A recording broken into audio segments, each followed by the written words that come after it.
Welcome to the J.D. Power Seat here at Auto Revolution. We're with Doug Betts, Senior Vice President and General Manager of Global Automotive at J.D. Power. Welcome, Doug. Thank you. Today you spoke about where consumers are in relation to some of the new technologies, self-driving cars, battery electric vehicles. Yeah. What is J.D. Power seeing? What are they seeing right now when it comes to those kind of things and consumers' perceptions or their impressions of that kind of technology? Well, for self-driving cars, we've done a couple of iterations of a study we call the Mobility Confidence Index, and it's covering battery electric vehicles as well as autonomous or self-driving cars. Mm-hmm.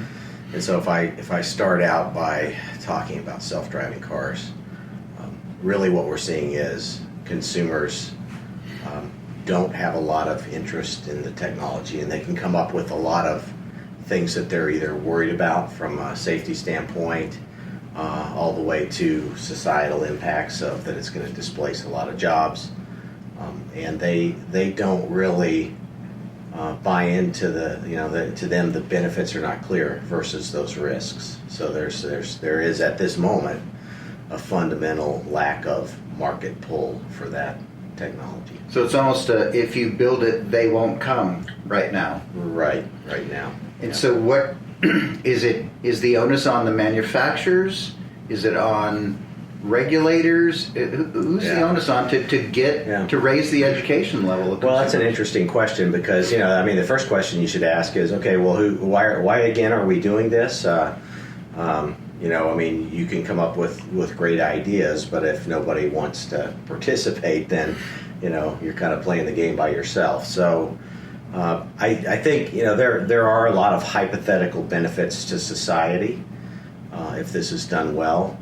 And I think, the first part of it is convincing consumers that it can be done well, because, clearly the concerns about safety are the first thing that comes up. And we have so little examples of it in the market right now, and there have been some incidents. And every time there's an incident, it becomes even a global story. Mm-hmm. So there's not the trust hasn't been built, and I think there's really a lot of thought that needs to go into how do we build trust. Again, we got to go back. Why are we doing this, right? Why do we want to do this? What's the benefit to society, and why should people be interested in seeing that this gets done? So much of the testing that goes on with self-driving vehicles is all done on a closed course at manufacturer proving grounds, and so much work is done there.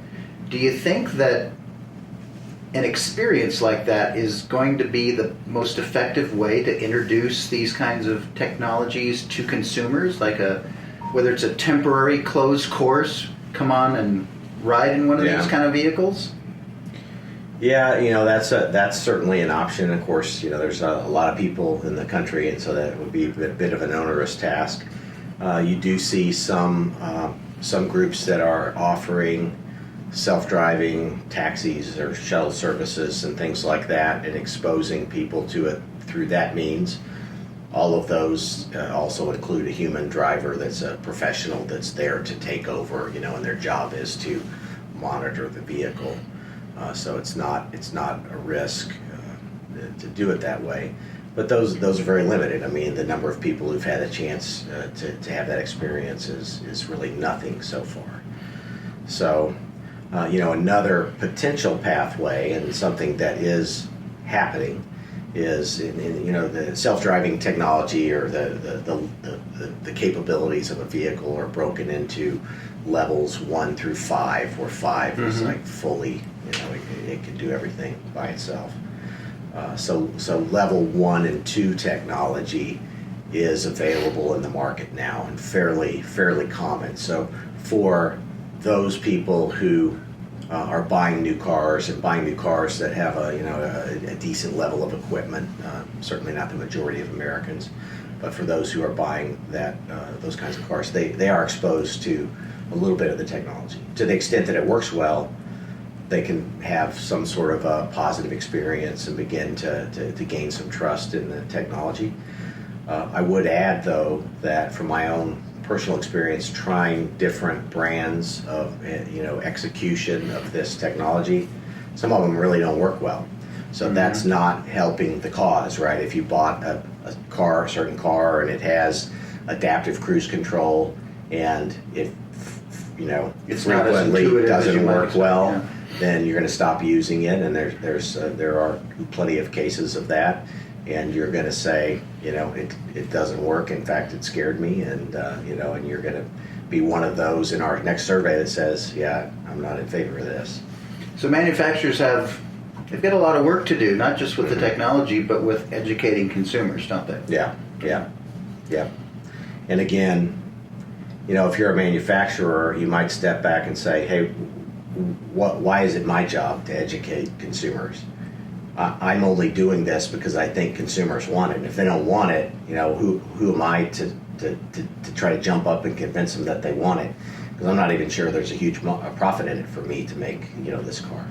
I'm spending billions of dollars trying to develop this car. I'm not even sure people want it. Maybe I need to slow down a little bit, right? Yeah. So, well, it's going to be an interesting road ahead. yes. So thank you, Doug, for being with us today on the Power Seat. Yeah. This has been Doug Betts, Senior Vice President of Global Automotive at J.D. Power, here on the Power Seat.